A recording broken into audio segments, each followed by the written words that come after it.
नमस्कार, मेरा नाम है सुमित सिंह मेहता। हाजिर हूं आपके सामने क्लास 12 फिजिक्स से रिलेटेड एक और नया लेक्चर लेके। आज का हमारा है लेक्चर नंबर 90 और आज के इस लेक्चर का हमारा टॉपिक क्या रहने वाला है? हमारा टॉपिक है power in N AC circuit. और इस लेक्चर के अंत में हम एक बहुत इंपॉर्टेंट टर्म डिस्कस करेंगे और उस टर्म का नाम क्या है? Power factor. और इस टर्म से रिलेटेड क्वेश्चन बोर्ड एग्जाम में बार बार पूछे जाते हैं, इसलिए आज का ये लेक्चर आपके लिए बहुत ज्यादा इंपॉर्टेंट होने वाला है। तो फटाफट से कॉपी पेन निकालो और हेड डालो क्या? Power in N AC circuit. अब किसी सर्किट में कितनी पावर होगी ये आपने पहले भी डिस्कस कर रखा है। कहां डिस्कस किया है? हमने पढ़ा था एक चैप्टर जिसका नाम क्या था? Electric current. इलेक्ट्रिक करंट में हमने डिस्कस किया था कि अगर मेरे पास इस तरह से कोई एक रेजिस्टेंस क्या है? आर है, और अगर इस रेजिस्टेंस को क्या करूं मैं? एक डीसी वोल्टेज से कनेक्ट करूं या डीसी बैटरी से ऐसे कनेक्ट कर दूं। ये मैंने क्या लगा दी? यहां एक डीसी बैटरी लगा दी। अज्यूम क्या? इसके टर्मिनल के पोटेंशियल डिफरेंस कितना है? V है, और इसमें फ्लो करने वाली करंट I है। अब अगर आपसे यहां पर क्वेश्चन पूछा जाता, बताओ भाई इस सर्किट की पावर क्या होगी, तो आप सब बोलते power P is equal to क्या होता है? पोटेंशियल डिफरेंस इनटू करंट, यानी power P is equal to VI होता है। ये फॉर्मूला हम सब ने क्या कर रखा है? डिस्कस कर रखा है। लेकिन आज का सर्किट ऐसा नहीं है। आज का सर्किट कैसा है? एक ऑल्टरनेटिंग सर्किट है। क्या मतलब हुआ ऑल्टरनेटिंग सर्किट का? मान लिया मेरे पास यहां पर एक ऑल्टरनेटिंग सर्किट है। ये क्या हो सकता है पहले ये समझते हैं। ये मेरे पास क्या है? एक ऑल्टरनेटिंग सर्किट है, यानी एसी सर्किट है, यानी ऑल्टरनेटिंग करंट में फ्लो कर रही है, ऐसा सर्किट है।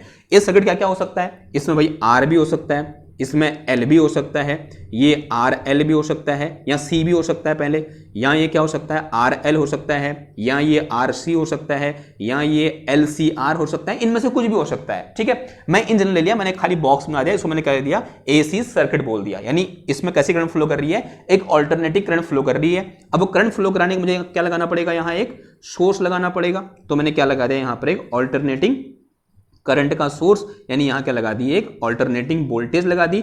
और अज्यूम किया ये जो ऑल्टरनेटिंग वोल्टेज V है, इसकी वैल्यू कितनी है? V naught sine omega t है। ठीक है, अब जैसे ही वोल्टेज लगाऊंगा क्या फ्लो करेगी सर्किट में? करंट फ्लो करेगी। लेट अस से किसी इंस्टेंट पे इसमें कितनी करंट फ्लो कर रही है? I करंट फ्लो कर रही है।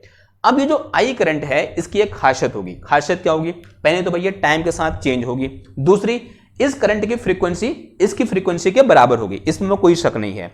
लेकिन इस करंट जो अल्टरनेटिंग करंट यहां फ्लो कर रही है और जो अल्टरनेटिंग वोल्टेज यहां पर है, इनके बीच क्या होगा? कुछ फेज डिफरेंस होगा। हमने ये सब कुछ पहले डिस्कस किया हुआ है। जैसे आप सब लोग जानते हो, अगर मेरे पास आर सर्किट है, आर सर्किट में जो अल्टरनेटिंग करंट होती है और जो अल्टरनेटिंग वोल्टेज होता है उसके बीच फेज डिफरेंस 0 का होता है। अगर वहीं मैं एल सर्किट की बात करूं तो एल सर्किट में जो फेज डिफरेंस है वो π/2 का होता है, और करंट क्या करती है? लैग करती है, और वोल्टेज लीड करता है। वहीं अगर मैं सी सर्किट की बात करूं तो वहां पर भी फेज डिफरेंस कितने का होता है? π/2 का होता है। लेकिन इस केस में जो करंट है वो क्या करती है? लीड करती है, और वोल्टेज लैग करता है। तो इस तरह से हमने क्या डिस्कस किया है? फेज डिफरेंस डिस्कस किया है करंट और वोल्टेज के बीच। तो इस टाइप की करंट यहां पर फ्लो कर रही है, जो करंट इस वोल्टेज से हमेशा कुछ फेज में या तो आगे रहेगी या कुछ फेज में पीछे रहेगी। तो इसका मतलब मैं यहां पर सीधे सीधे ये फॉर्मूला नहीं लगा सकता हूं। ये फॉर्मूला हम कब लगाएंगे? जब इस करंट की वैल्यू कांस्टेंट होगी और इस वोल्टेज की वैल्यू भी क्या होगी? कांस्टेंट होगी। तब P इज इक्वल टू क्या होगा? VI के बराबर होगा। लेकिन यहां पर सीधे सीधे ये फॉर्मूला लगाना क्या है? थोड़ा सा जाती वाला काम है। लेकिन अगर मैं ये बोलूं कि लेट एट एनी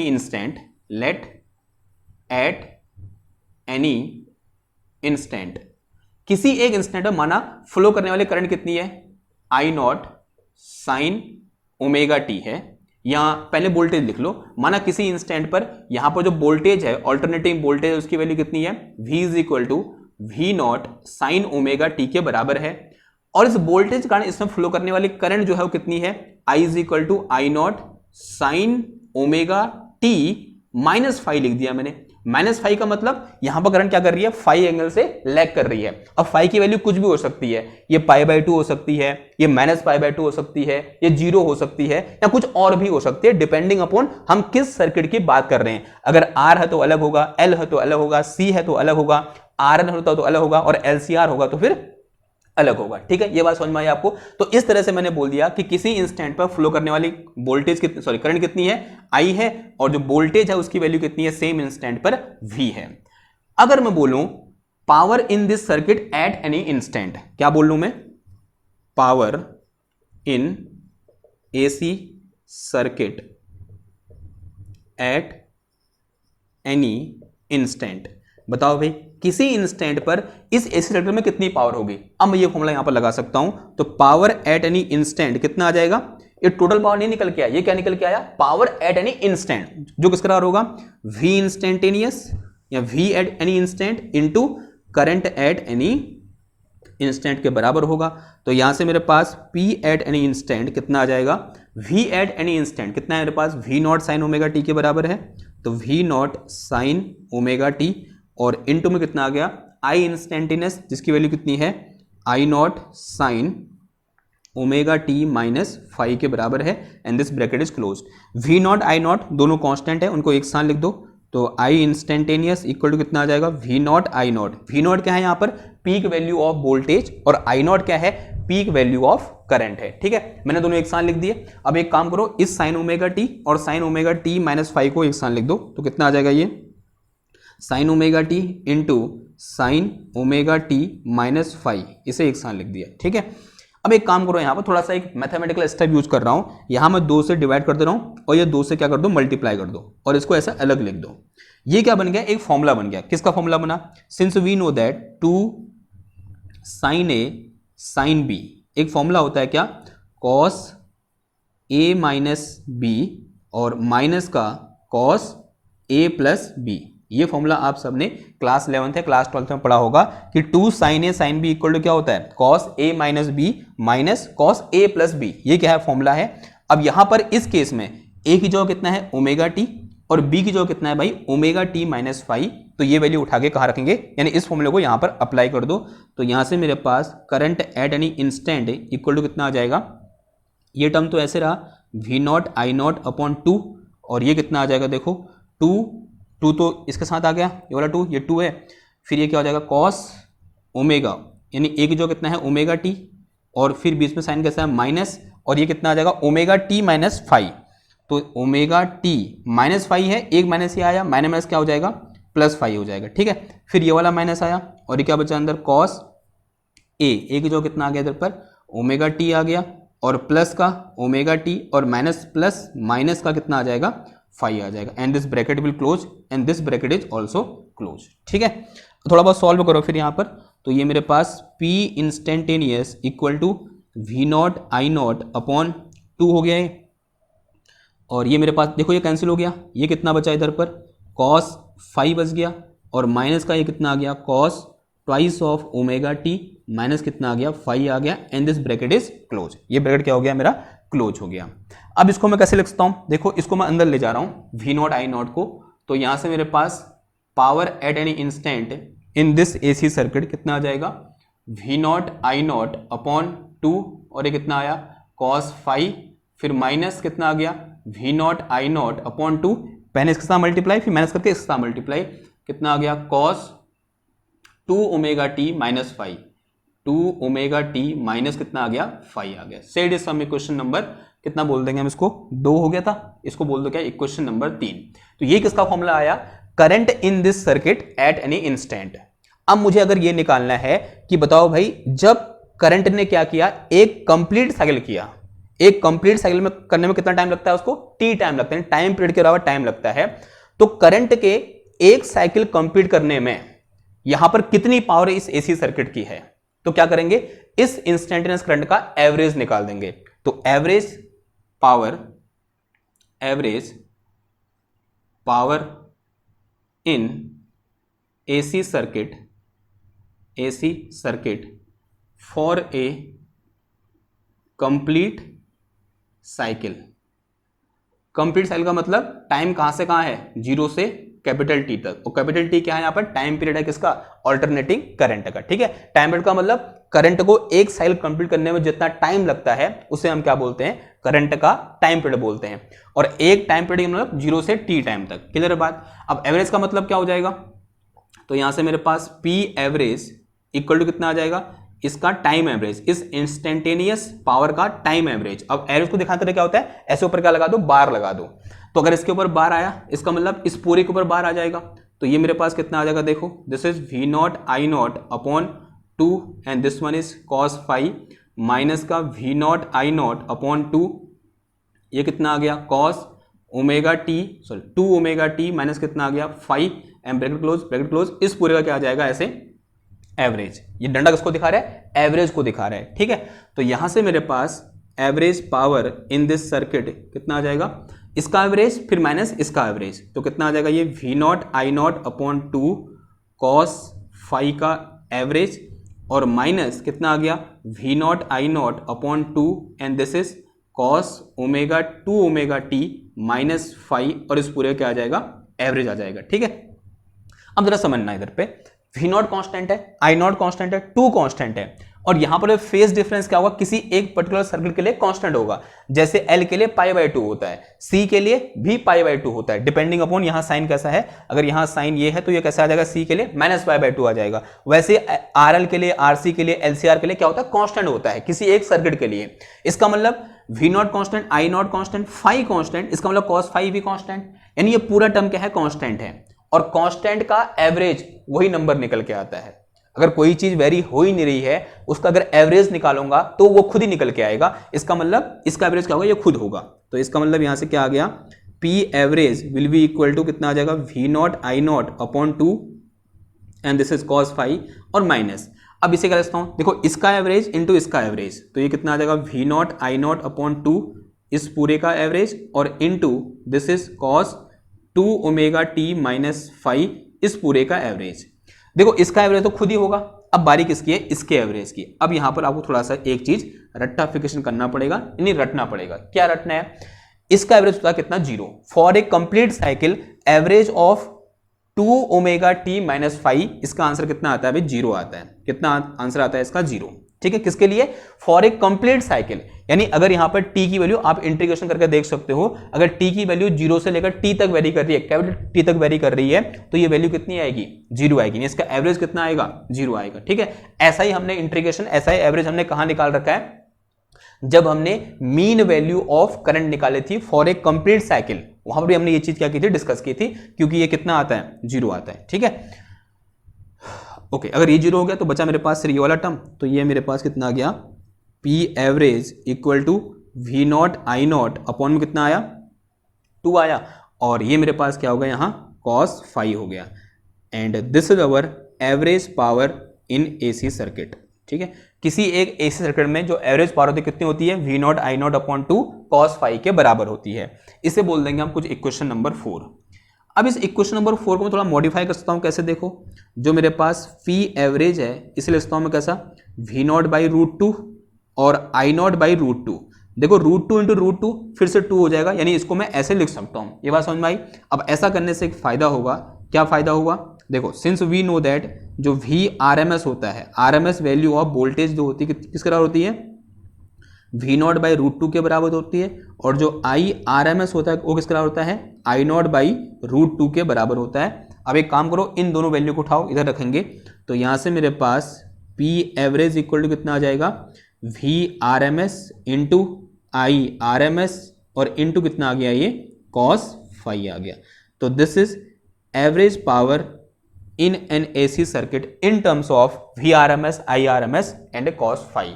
यानी जो एवरेज पावर है किसी AC सर्किट की वो किस बात पर डिपेंड कर रही है, इस 5 पर डिपेंड कर रही है, क्योंकि ये तो क्या है कांस्टेंट है, I RMS constant, V RMS constant, यानी किस पर डिपेंड करेगा, 5 पर डिपेंड करेगा। यानी 5 की क्या वैल्यू होगी उस बात पर डिपेंड करेगा कि वहां पर कितनी पावर डिसिपेट होगी, यानी उस AC सर्किट की पावर क्या होगी। ये बात समझ में आई। और 5 क्या है, यहां पर फेज डिफरेंस है। अब आते हैं यहां पर जो लास्ट टर्म हम डिस्कस करने वाले थे, दैट इज पावर फैक्टर, कि भाई पावर फैक्टर होता क्या है। हिंट डालो, क्या पावर फैक्टर। अब जरा समझना क्या है पावर फैक्टर। अगर मेरे पास सर्किट ये वाला होता, डीसी सर्किट होता, तो यहां पर पावर कितनी होती है, P इंटू वी आई के बराबर होती है, जहां V कांस्टेंट, I कांस्टेंट। अगर मैं इसको इससे कंपेयर करूं तो यहां ये वी RMS कांस्टेंट और I RMS कांस्टेंट, यानी इसको मैं ऐसे लिख सकता हूं, कैसे, V RMS into I RMS, यानी ये लिखो एक ही बात है, लेकिन यहां पर एक फैक्टर आ गया एंड दैट फैक्टर इज, जो क्या कर रहा है, इस पावर को इस पावर से अलग कर रहा है और वो फैक्टर क्या है, cos फाई है। और इसी cos फाई को हम क्या बोलते हैं, पावर फैक्टर बोलते हैं, क्योंकि डीसी से ये पावर जो एसी की पावर है वो डीसी से इस फैक्टर से अलग है, यानी इस cos फाई फैक्टर से अलग है, और यही क्या है, हमारा पावर फैक्टर है। तो जो cos फाई है इसी को हम क्या बोलते हैं भाई, पावर फैक्टर बोलते हैं। Now from this equation this cos phi will be equal to P average और अपॉन में कितना आ जाएगा, V R M S into I R M S. तो यहां से मेरे पास cos फाई इक्वल टू कितना आ गया, P average upon V R M S upon I R M S, और यही हमारा क्या है, पावर फैक्टर है। और यहीं से क्या आता है, क्वेश्चन आता है। क्या इस फॉर्मूले से आता है, नहीं। क्वेश्चन क्या आएगा कि बताओ भाई आर सर्किट के लिए पावर फैक्टर क्या होगा, एल सर्किट के लिए पावर फैक्टर क्या होगा, आरसी सर्किट के लिए पावर फैक्टर क्या होगा, या फिर एलसीआर सर्किट के लिए पावर फैक्टर क्या होगा। अगर आपको याद है जब हम कल एलसीआर पढ़ रहे थे तो वहां पर एक cos फाई एक टर्म मैंने डिफाइन किया था, और मैंने बोला था ये आने वाले समय में क्या होगा, आपके लिए बहुत ज्यादा हेल्पफुल होगा। वो समय आ गया है, यानी जो cos फाई हमने कल डिफाइन किया था वो यही पावर फैक्टर की हम बात कर रहे थे वहां पर। तो एक बार हर सर्किट के लिए इस cos फाई की वैल्यू और इस एवरेज पावर की वैल्यू कितनी होगी ये डिस्कस कर लेते हैं। तो आर सर्किट से यहां पर शुरुआत करते हैं। तो उसके लिए मुझे ये चीजें मिटानी पड़ेंगी। आई होप आपने नोट कर लिया होगा। अगर नोट कर लिया है तो अच्छी बात है, नहीं किया तो वीडियो पॉज करो, नोट कर लो, मैं इसको मिटाने जा रहा हूं। और केस फर्स्ट हम लिख के चलेंगे फॉर आर सर्किट। बताओ भाई आर सर्किट के लिए cos फाई की वैल्यू कितनी होती है, या फाई की वैल्यू कितनी होती है फॉर आर सर्किट। पहला हमारे पास उसके लिए for R circuit. R circuit का मतलब क्या होगा, यानी एक ऐसा सर्किट जिसमें सिर्फ और सिर्फ क्या होगा, एक रेजिस्टेंस होगा। तो इस सर्किट के लिए जो फाई की वैल्यू होती है कितनी होती है, 0 होती है। अगर फाई की वैल्यू 0 है, बिकॉज जो करंट और वोल्टेज दोनों सेम फेज में होते हैं। अब करंट की वैल्यू फाई की वैल्यू 0 है, इसका मतलब यहां से cos फाई इक्वल टू कितना आ जाएगा, cos 0 and this is equal to 1। तो फॉर आर सर्किट जो मेरे पास cos फाई या पावर फैक्टर होता है वो कितना होता है, 1 होता है। ठीक है, अगर पावर फैक्टर ये है तो यहां से मेरे पास पी एवरेज कितना आ जाएगा, P average equal to V R M S into कितना आ जाएगा, आई आर एम एस। क्या आ गया, V R M S into I R M S. ठीक है, ये किसके लिए हुआ हमारे पास, आर सर्किट के लिए। दूसरा है मेरे पास कौन सा circuit, L circuit. For L circuit, तो एल सर्किट के लिए बताओ क्या होगा, फाई इक्वल टू, देखो यहां पर वोल्टेज लीड करती है कितने एंगल से, π/2 एंगल से, और करंट लैग करती है π/2 एंगल से। इसका मतलब फाई इज इक्वल टू कितना होगा, π/2 होगा। फाई इज इक्वल टू π/2 है तो power factor cos phi equal to कितना आ जाएगा, cos π/2 आ जाएगा। और cos π/2 कितना होता है, 0 होता है। अब cos फाई 0 आ गया तो पावर एवरेज कितना आ जाएगा, तो P एवरेज इक्वल टू कितना आ जाएगा, 0 आ जाएगा। तो फॉर एल सर्किट एक कंप्लीट सेल के लिए जो एवरेज पावर होती है वो कितनी होती है, 0 होती है। ठीक है, उस तरीके से थर्ड पॉइंट लिख लो, third case for C circuit. C circuit, देखो सी सर्किट के लिए हमारे पास फाई इक्वल टू कितना होता है, अगेन π/2 होता है, लेकिन यहां पर करंट लीड करती है। और जो हमारा डेरिवेशन में अजम्पशन है उसके अकॉर्डिंग यहां साइन कैसा आ जाएगा, नेगेटिव, क्योंकि हम यहां मान के चले हैं ओमेगा टी माइनस फाई लिया था हमने कि करंट क्या कर रही है, लैग कर रही है। लेकिन इन सी सर्किट करंट क्या करती है, π/2 से लीड करती है, तो साइन कैसा आएगा यहाँ, नेगेटिव साइन। ठीक है, उससे कोई फर्क नहीं पड़ेगा आंसर में। और ये कितना आ जाएगा मेरे पास, cos phi is equal to cos minus का π/2, और cos माइनस का cos कितना होता है, तो आंसर कितना आ गया, अगेन 0 आ गया। तो इस केस में भी जो average power of A C circuit for a complete cycle कितना होता है भाई, 0 होता है। यानी कंप्लीट साइकिल के लिए सी सर्किट में जो पावर होगी वो कितनी होगी, एवरेज पावर जो कितनी होगी, 0 होगी। ठीक, अब वैसे हम डिस्कस किसके लिए, एलसीआर सर्किट के लिए। For LCR circuit, LCR circuit के लिए बताओ भाई फाई कितना होता है, कल डिस्कस किया था ना, फाई इज इक्वल टू कितना होता है, tan inverse XL minus XC upon R के बराबर आता है। ठीक है, ये हमने कल डिस्कस किया था, phi is equal to tan inverse XL minus XC upon R आता है। ठीक है, अब यहां पर एक्सएल दिया होगा, एक्ससी दिया होगा, आर दिया होगा, क्या निकाल देंगे, फाई निकाल देंगे। अब यहां पर अगर क्या पूछे, cos फाई कितना होता है ये पूछे, तो हमने कल डिस्कस कर रखा है for LCR circuit this cos phi is equal to क्या आता है, जेड अपॉन आर आता है, जहां जेड की वैल्यू कितनी है, under of R square plus XL minus XC का होल स्क्वायर अपॉन आर के बराबर। तो दिस इज कॉस फाई, यानी power factor for LCR circuit कितना होता है, इतना होता है, यानी cos phi Z upon R के बराबर होता है। आप ऐसे सीधे भी निकाल सकते हो। क्लियर बात? ठीक है, बात क्लियर हो गई। तो ये कॉस फाई आ गया, तो यहां से पावर एवरेज भी निकल जाएगा। तो यहां से मेरे पास पावर एवरेज कितना आ जाएगा, V R M S into I R M S into cos phi, यानी जेड अपॉन आर। तो दिस इज अवर वैल्यू। ये क्या निकल के आई, हमारी वैल्यू निकल के आई। ठीक, नाउ अगर मेरे पास जो एलसीआर सर्किट है लेकिन रेजोनेंस पर है, एलसीआर सर्किट एट रेजोनेंस, तो बताओ भाई इस टाइम पर इसका पावर फैक्टर कितना होगा, कॉस फाई की वैल्यू कितनी होगी। तो एट रेजोनेंस क्या होता है, एक्सएल इक्वल टू एक्सी होता है। At resonance XL equal to XC, और इस केस में जेड किसका होता है, आर के बराबर होता है। जेड इक्वल टू किसका होता है, आर के बराबर, because XL equal to XC हो जाएगा। तो एक्सएल इक्वल टू एक्सी, तो ये पूरा जेड किसका होता है, आर बराबर हो जाएगा। अगर मैं यहां से कॉस फाई निकालूं इस केस के लिए, तो cos phi is equal to R upon R आ जाएगा, and this is equal to 1।